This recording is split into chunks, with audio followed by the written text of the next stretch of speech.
Broadway's My Beat, from Times Square to Columbus Circle, the gaudiest, the most violent, the lonesomest mile in the world.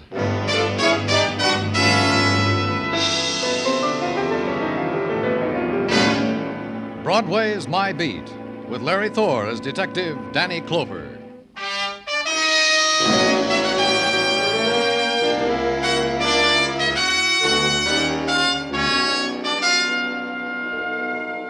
Broadway, where you walk through the October evening and hold close the things you want to save for memories. Then Broadway's as innocent and nostalgic as music drifting from a carousel. And you move on. You get hit in the face by a guy fishing for nickels under a grating. Whatever you were pursuing is gone now, lost. And Broadway trails off into the side streets. Walk them, like I did. And try to close your eyes against the pattern of scars in the street of the tenements.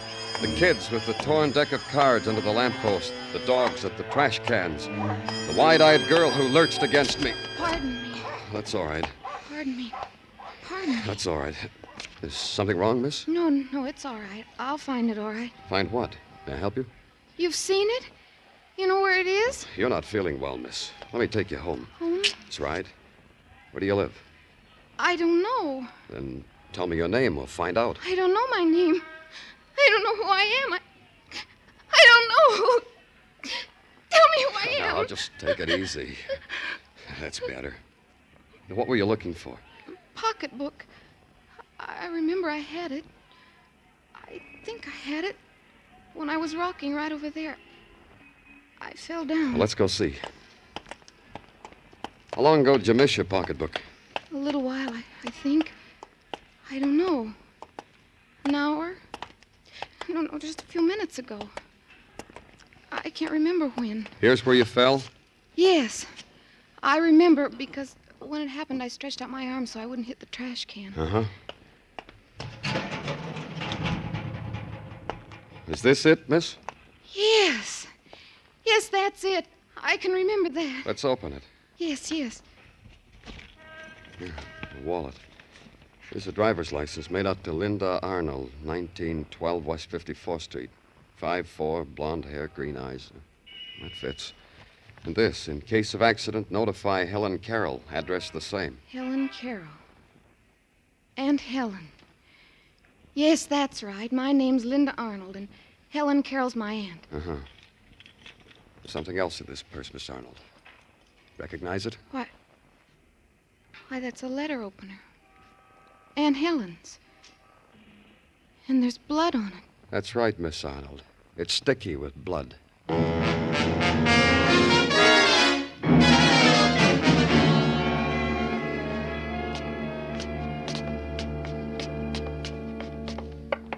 Which is your apartment, Miss Arnold? That one. The one at the... There, you all right? Yes. I'm all right. It's the one at the end of the hall. I have your key? It's in my purse. Who's... Muggavan. Hi, Danny. You got the call, huh? What call? Homicide, Danny. You mean you didn't get it? Then why are you here? Miss Arnold lives here. She's ill. I found her wandering in the streets, so I brought her home. You said someone was dead. Who is it? Who's dead? Who, Muggavan? A woman named Carrol, Mrs. Helen Carrol, in the kitchen. Here, take care of her, Muggavan. Make her lie down someplace. Okay, Danny. The bedroom over there. Here, Miss Arnold. Let me help you.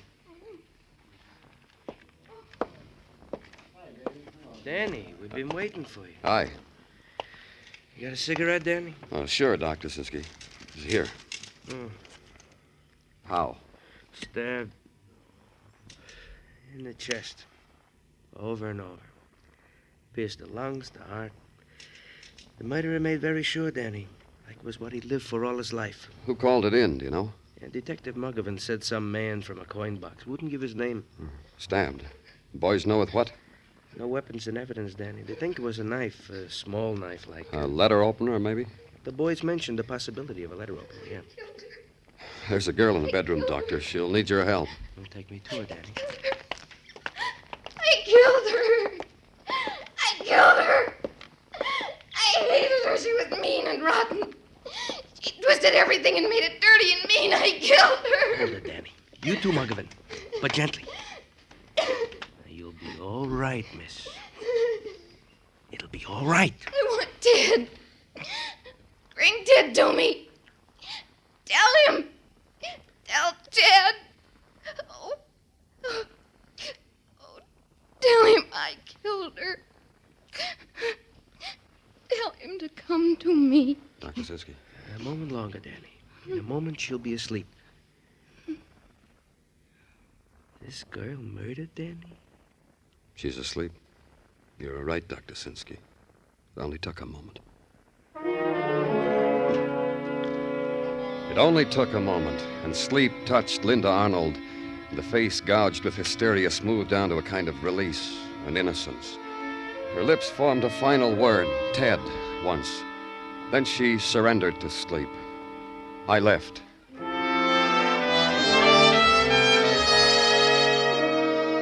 Routine, then. Questions. Questions prefaced with the word Ted. And answers from people who lived in the apartment house. Ted? I guess that's her boyfriend that always comes calling, mister. The good-looking boy in the uniform. Then a woman who opened the door for me before I knocked told me, Ted, you mean Ted Raymond, mister. Linda's boyfriend. About his uniform, mister. I guess that's because he drives a bus. And more questions. And find out Ted Raymond drove a bus for cross-country tours. Go to the depot. Ted was off yesterday, but here's his address. But Ted wasn't home when I got there. Assign a man to call me when Ted got in. The next morning at 10, a phone call. Ted Raymond had been out all night. He just got in. I went there.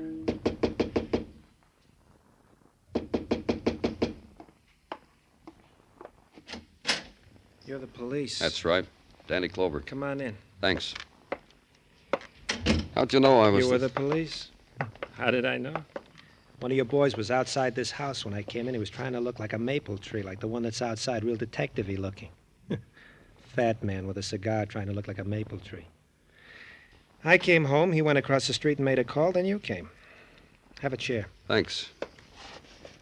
You know why I'm here? Sure. Uh-huh.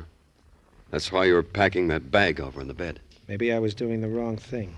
I don't know the etiquette about getting arrested. Do they furnish prisoners with small and necessary items like razor and toothbrush and combs and brushes, huh? Go ahead. Look, that's what I'm packing. Look and then arrest me.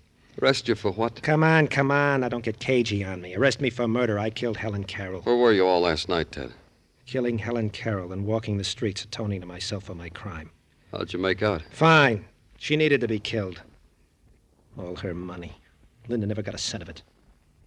Kill her Aunt Helen, marry Linda, be rich. Logic.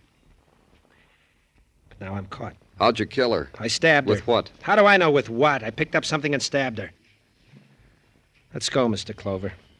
Take me down to headquarters, get me a secretary, and I'll dictate my confession. It could have ended there with the boy's confession and arrest. Could have been easy. Easy to erase the words of a girl, the cries of a girl uttered in anguish and hysteria, the sickness of the lost. Easy to put out of mind the blood on a letter opener found in her purse, found behind a trash can. A girl wandering aimlessly in the twilight. That never happened. But you know it did, all of it.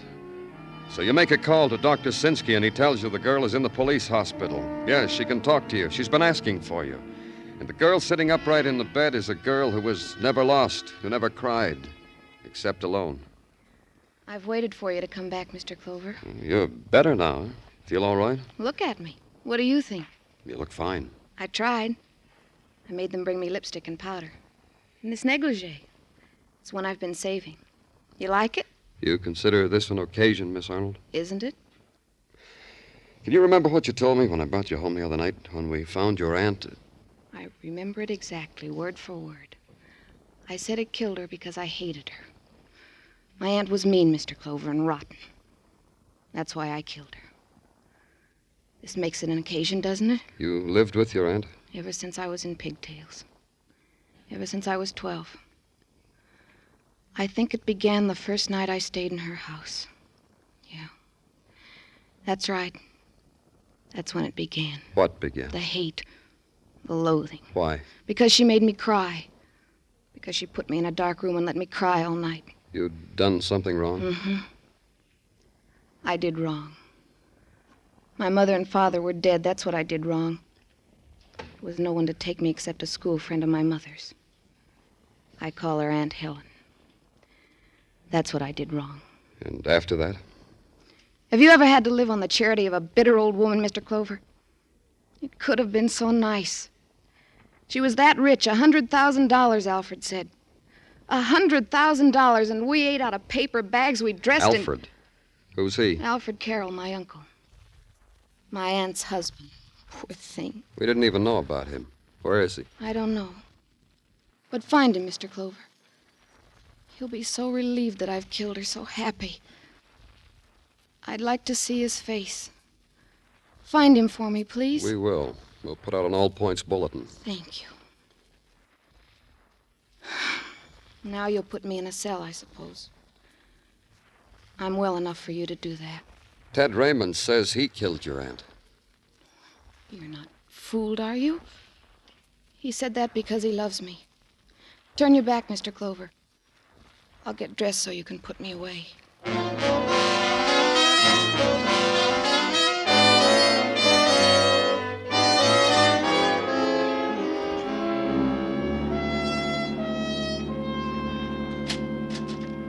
Danny? Hi-yo, Danny. Oh, come on in, Tartaglia. Oh, what's on your mind? Oh, things, Danny. Especially to extend to you formally the warm hand of welcome back from your vacation west of the Great Divide. Oh, thanks, Gino. And to remark that the western winds have indeed done wonders to your features. The sunburned brow, the hearty handshake, and that Don Juan shirt. You look like a veritable Don Juan. Thanks, Gino. And to tell you that I have prepared myself during your vacation for whatever problems perplex your brain. Oh, tell me about it. Well, I have been studying the exploits of Mike Schreck, the bald-headed miracle detective from Philadelphia. Detective Schreck is a man who has coined two interesting theories. Gino. First theory, find the woman. Second theory, the criminal always returns to the scene of his crime. Put them together... In other words, when a man walks past the scene of the crime with a girl... He's the killer. Hey, how did you know? Lieutenant Clover? That's right. Come in. Thank you. I understand you're looking for me. I am? My name is Alfred Carrol. Yes. Yes, we were looking for you, Mr. Carrol. Do you know why we want you? Yes, of course I do. It's about my wife's murder. It's this way. 2 people have confessed to your wife's murder. What? That's right. Linda Arnold and Ted Raymond. I'm not a young man anymore, Lieutenant. Would you mind if I sat down? Please do. Yeah, that's strange. Why should 2 people confess to my wife's murder? What? Why should they do that? I killed my wife. I killed Helen.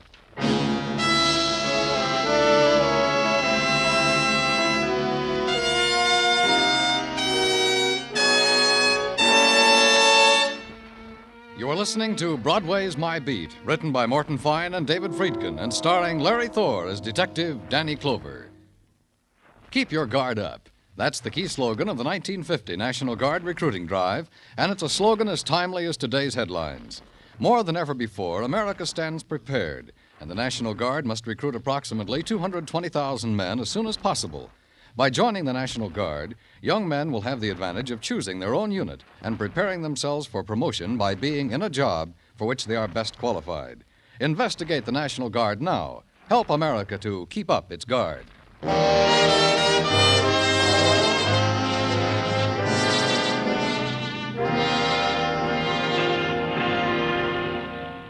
In the late October afternoon, Broadway stands on a corner, sips its coffee, snaps at a coney, and sums up the day.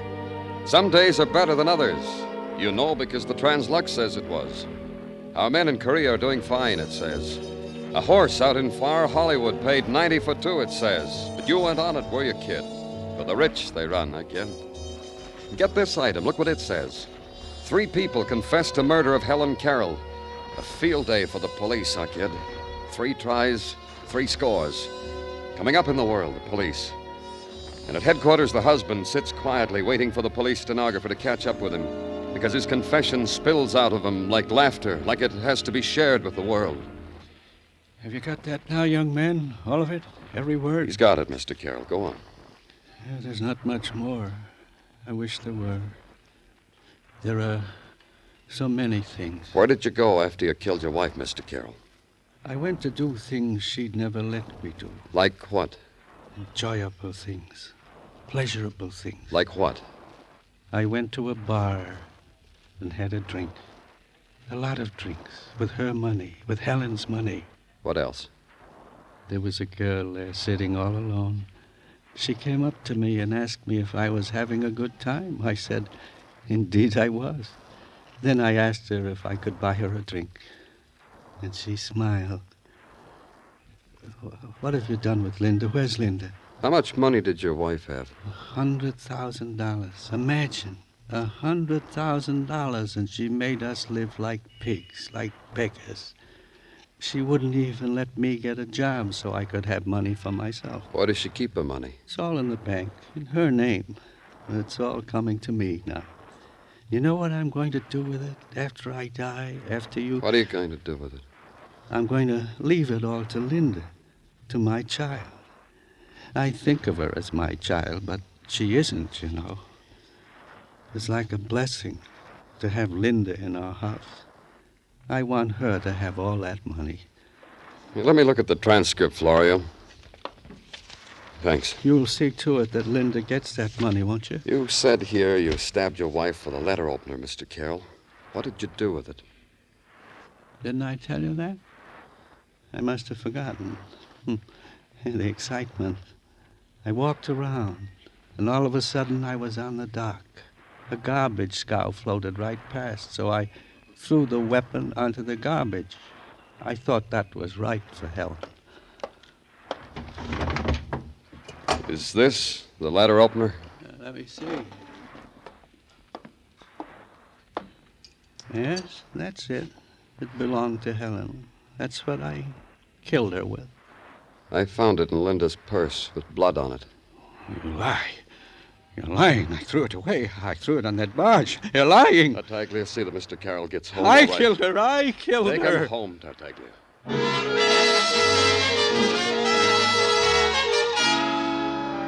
And there it was. 3 people confessed to a single murder. An elderly man, Alfred Carrol, said he killed his wife, but the details of the killing were too cloudy. A young woman, Linda Arnold, said she did it, killing done in a mental blackout. A young man, Ted Raymond, swore he was the killer. Take a premise, consider it, make up your mind that one of the suspects was the murderer. But who? All had motive. As far as I could gather, all had opportunity. That was the Joker. Routine again, and questions again. The knocking on doors and tipping the hat and flashing the badge and intrude into lives of people who thought the word murder was reserved for headlines only. A person like Mrs. Westfall, for instance, landlady and purveyor of towels and clean sheets for Ted Raymond. You're talking about Ted Raymond, ain't you? That's right. Ted drives a bus. What are you looking at, Mrs. Westfall? Little fiddlebird. Look at her walking down the street. Gittle in her uppity ways. It's just October, and she's got out the raccoon coat already. Look at her. Ted Raymond. He drives a bus. Bus driver. Jockey for a bus. Look at Gittle. Do you know whether he made any phone calls? On my phone, where he always makes them. Broke a date with his girl. I heard him because I was peeping with my ear. Then what'd he do? I don't know. Maybe went to work where he works at the bus depot. I'll bet it's not even real raccoon.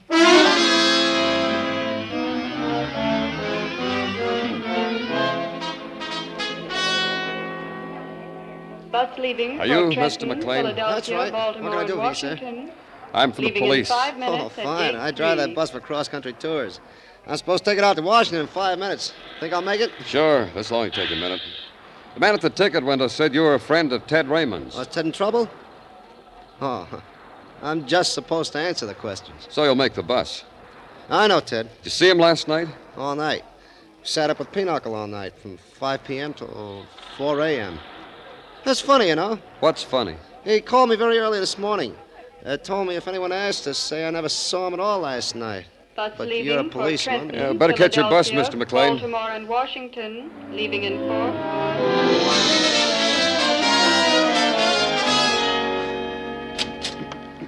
Your name, Clover? That's right. Who are you? My name is Jones, and I've been looking for you. Why have you been doing that? Because I read in the paper you were assigned to the murder of Mrs. Carrol. Therefore, this. Therefore what? Here. $100 bill. Take it. You see, I didn't spend a cent of it. Look, Mr. Jones, what's this all about? It's about that boy, Ted Raymond. He gave me the $100, and I'm giving it to you. Why are you doing that? Because I'm the superintendent of the apartment house in which Mrs. Carrol was slain. Ted Raymond gave me the $100 early this morning. He said to tell anyone that asked that he was lurking around the apartment house at the time of the murder. I see. What took you all this time to come to the police? Yes. What? Yes, it did take me a long time. What happens to the $100 bill now, Mr. Clover?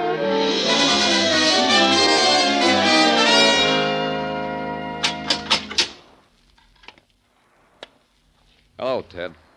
Your marbles must have come loose, Mr. Clover. You leave that door open, I make a dash for it, escape, become a fugitive from justice, make a name for myself in the papers. But you won't do that, will you, Ted? A dreamer. You won't do it because you like it here. Yeah, that's right. I like it here. The walls are worn thin where guys have cried on them, where guys have beaten their heads against them. Oh, yeah, I like it here, Mr. Clover. But you'll be careful, huh? Careful I don't hurt you when I try. It's open, Ted. All you have to do is walk out. So what is this? This I never even read about. You told me you killed Helen Carrol. Yeah.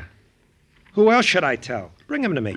I'll whisper it in their ears. She was killed in the evening at 7 o'clock. The medical examiner says so. Bless him. I killed her in the evening at 7 o'clock. You're lying, Ted. We know everything you did from 5 until 4 in the morning. You weren't even near Helen Carrol. How much did you lose at Pinochle, Ted? You're crazy. The man you played cards with, McLean, is he crazy too, Ted? All of us and Jones? The man you paid $100 to establish at the scene of the crime?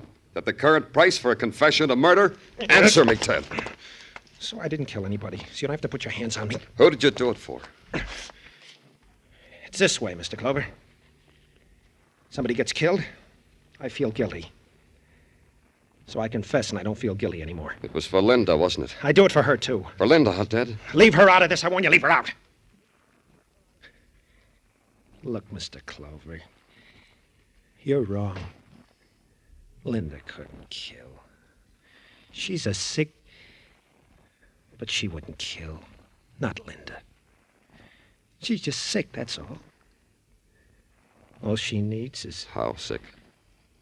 Ask her doctor. He'll tell you. Dr. Malcolm. Dr. Malcolm? Yes, Dr. Robert Malcolm in the Equitable Building. Go ask him how sick a girl like Linda can be. We won't need you anymore, Ted. The guard at the end of the tier will show you where to go. Goodbye, Ted.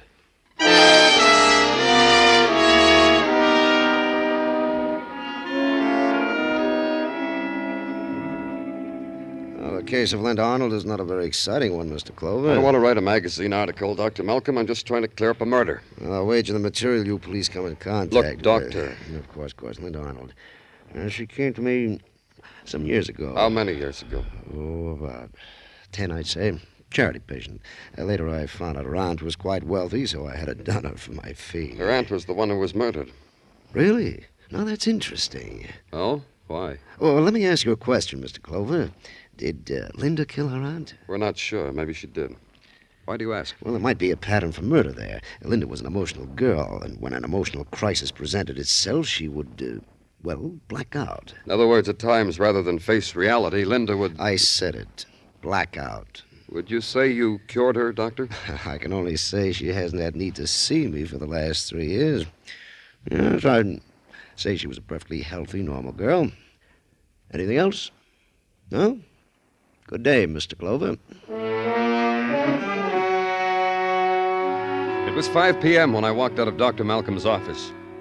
It was 10 minutes after 5 when I called the police headquarters and had them release Linda Arnold. Then back on Broadway for a hot pastrami sandwich. I almost had some cream soda, too, but Morris, the waiter, said, Danny, you look dyspeptic. I prescribed celery tonic. Then the theater crowds began to gather and Broadway became crowded, so I left it. Linda Arnold should be home by now. I went there, to her apartment. But it wasn't Linda Arnold who opened the door for me. Oh, it's you, Mr. Clover. Please come in. Thanks, I will. Where's Linda? She was just admiring the clothes I bought for her.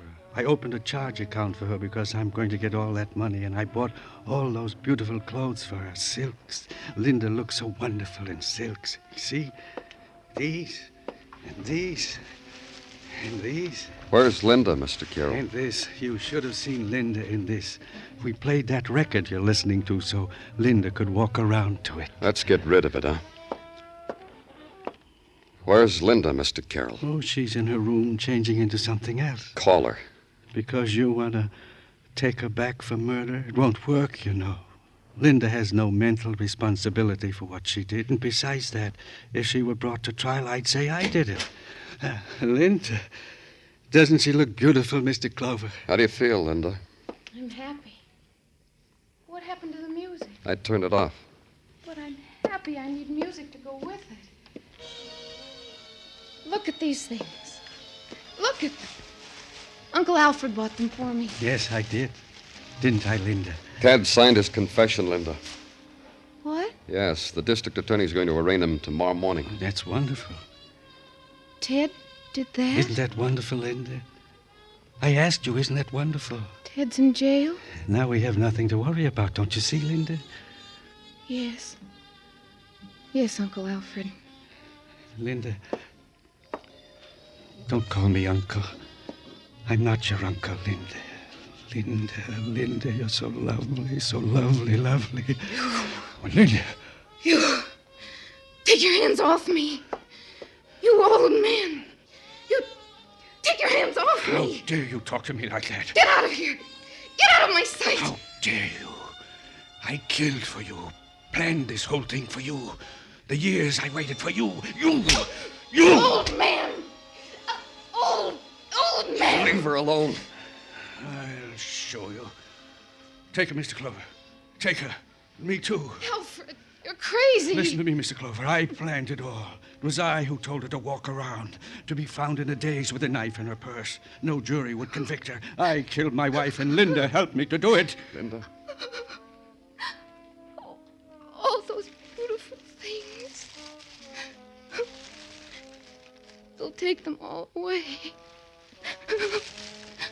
All these things. All these beautiful things.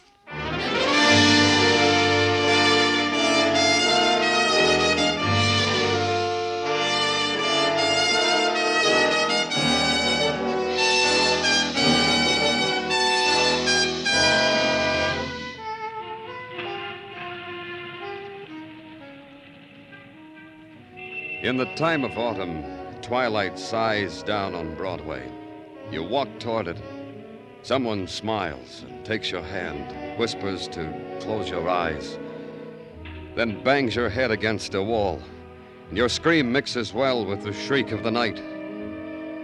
It's Broadway, the gaudiest, the most violent, the lonesomest mile in the world. Broadway, my beat.